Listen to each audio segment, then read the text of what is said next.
What we're going to talk about here are the answers to your pretest, and I'm not going to talk about the first four because those are just kind of notes that you have to remember.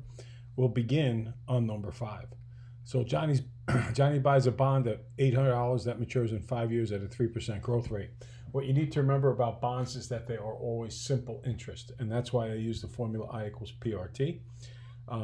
So you buy the bond for $800. It matures at 3% in 5 years. So 800 times 0.03, because I equals PRT, times 5 is $120. And then the value of the bond when it matures is the 800 investment plus the 120 for a total of $920. Debbie borrows money from a bank at 7% simple interest. She borrows $5,000 for 4 years. If she pays the loan back monthly, how much is each monthly payment? So again, I equals PERT because she borrowed at simple interest.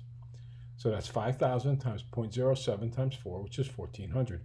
But you don't only pay back the 1,400, you also pay back the original 5,000 you borrowed. So altogether, you're paying 6,400 back. And in 4 years, remember there's 12 months in a year, so 4 times 12 is 48. So you're going to make 48 equal payments, and 6,400 divided by 48 is $133.33 per month. Okay, as I looked at number 7, I just started figuring, now we have compound interest. So I started writing the compound interest formula, and I didn't, until the end, realize what it was talking about. If you're starting with 7,000 and you're ending with 14,000, you're doubling. And doubling is all about the rule of 72. So 14,000 is double 7,000. So rule of 72. 72 divided by the interest rate, which is 9, and in 8 years, she will double her money from 7,000 to 14,000. Okay, number 8A, Bill invests 22,000 compounded annually at 9%. How long until Bill's account, if there are no deposits or withdrawals, has 88 grand. So at times 0, he has 22,000. 72 divided by 9 is every 8 years he doubles. So 8 years later, 22 becomes 44,000. 8 years later, at 16 years, it's worth 88,000. So in 16 years, it becomes worth $88,000. Now I wanted to give you a second question like that. Bill invests 12,000 compounded annually at 18%. How long until Bill's account, if there are no deposits or withdrawals, has 96 grand. So rule of 72, 72 divided by 18 is 4.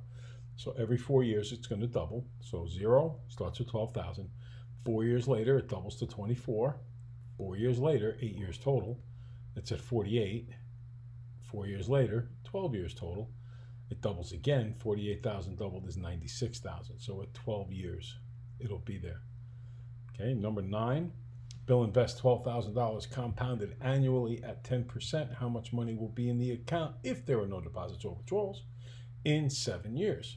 So this is your compound interest formula, and it's the principal times 1 plus the interest rate. I don't have to worry about dividing by n or multiplying the exponent by n here because it's compounded annually, and 10% is 0.10. So 1 plus 0.10 is 1.10. So 12,000 times 1.10 to the 7th power. Just put it in on your calculator, and you will get $23,385. I strongly suggest that you have at least a scientific calculator to do the question, to do the test. Then you use what they call the X to the Y button, and you have to first do what's in the parentheses. If you use the X to the Y button, you're going to put 1.10 if you want. X to the Y, 7. Get that answer, and then do times 12,000. So that's if you use a scientific calculator. If you use the graphing calculator, you can just write it as it appears. 12,000 parenthesis 1.10 parenthesis, and then the up arrow or caret symbol, which is on the right-hand side under the clear button, and then 7. And when you punch those numbers, you'll get 23,385. If you are using a calculator with which you are unfamiliar, do the question until you get 23,385. I'd hate to see you get the question wrong when you know how to express it properly. Okay, number 10. You have a long-lost relative. They leave you 45 grand in the last will and testament. As part of the will, he placed the money in an account that earns 14.5% compounded annually. This long-lost relative is as sharp as a tack. You're 19. You can access the money when you turn 40. How much money will be in the account? So one of the things you have to do, well, let's backtrack a bit. Compound interest, I equals P times 1 plus R to the T. A equals 45,000 times 1.145 to the 21st. And how come it's 21st and not 40? Because you have to do 40 minus 19 because it got put in when it was 19. So the money's only been there for 21 years. Put those numbers in, you get $772,908. That long lost relative is a good old buddy. As far as using the savings plan formula, you put it in, here it is, A equals the payment, blah, blah, blah, all of that stuff. You can watch the videos again if this is going to give you a very difficult time, but the bottom line is the one always stays the same. The APR, annual percent rate of interest, is 0.12. There's 12 months in a year, and then 12 times 1 because it's for 1 year. And then you just have to put that in the calculator, get your answer, and then subtract the 1. Then you're going to divide that by 0.01 because 0.12 divided by 12 is 0.01. So the whole top breaks down to 0.1265, the bottom to 0.01. And when you do 450, which is the amount you're putting in per month, times this fraction here, it works out to $5,706 at the end of 1 year. You can also use that formula going backwards. If you use it going backwards, you put in the 3 million, okay? And then it's the payment times, and you crunch all these numbers out. 1 plus 0.06 for the APR divided by 12, and then 12 multiplied by the 30 years. Crunch that number, minus the 1 over 0.06 divided by 12.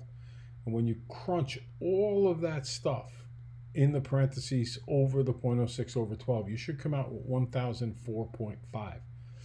And then you divide that into the 3 million, and you come out with $2,986.56.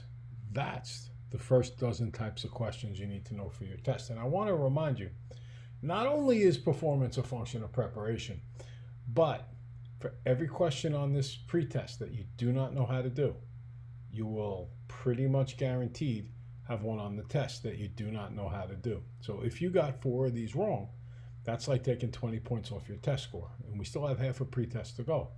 So make sure that you can get each and every one of these questions right. That's kind of like saying that you know you're going to get 100.